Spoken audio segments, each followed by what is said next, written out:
À propos de bonnes choses, on en arrive aux préparatifs de Noël et des fêtes de fin d'année. C'est la grande saison du foie gras et dans une centaine d'entreprises, c'est une période cruciale. Il faut savoir choisir les foies, les conditionner, les cuisiner, bien sûr. Dans le Gers, à Gimont, Servadadron et Karine Bourdet. C'est le mardi que Jean-Pierre Pujos livre ses foies, comme son père et son grand-père avant lui. Et comme eux, il est anxieux.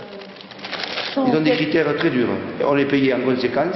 Si on ne porte pas la qualité qu'ils nous demandent, c'est clair, c'est la porte. La maison est connue pour ses contrôles, ou plutôt le contrôle, le test de fonte. Un morceau de chaque foie est prélevé. Pendant les fêtes, plus d'1 millier par jour. Et après un passage au four, le verdict. J'ai un foie qui a rendu de la graisse. Il va être écarté, il va passer à série bloc. Là, j'en ai un qui est très bien. Il a rejeté un peu de graisse et ça va être mi-cuit. Plus c'est gras, moins ça passe. Payés en fonction de ce tri, les producteurs essaient toujours de négocier un peu. Il faut être assez sévère, oui. Comment vous dites? Non. Si.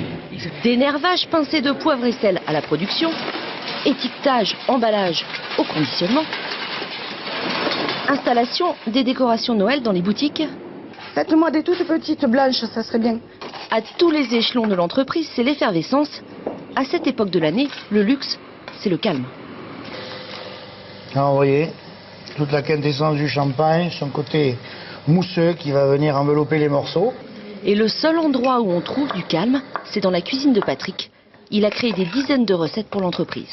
On ne peut que s'extasier devant ce renouvellement de découvertes autour du foie gras de canard ou du foie gras d'oie. Parce que quand on croit qu'on est arrivé au bout, mais on découvre qu'on peut aller plus loin.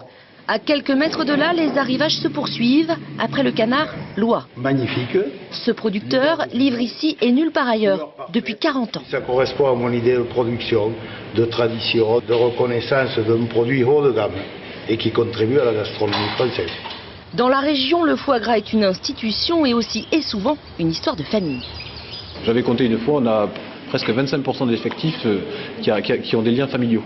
De père en fils, il y en a qui se marient, on a des couples, on a des enfants, c'est exceptionnel, voilà. Une petite dégustation pour vérifier que tout va bien et c'est reparti. Ici, comme chez les autres spécialistes du foie gras, le mois de décembre est le plus important de l'année. Un élément important de notre gastronomie désormais, vous le savez, au patrimoine mondial de l'UNESCO.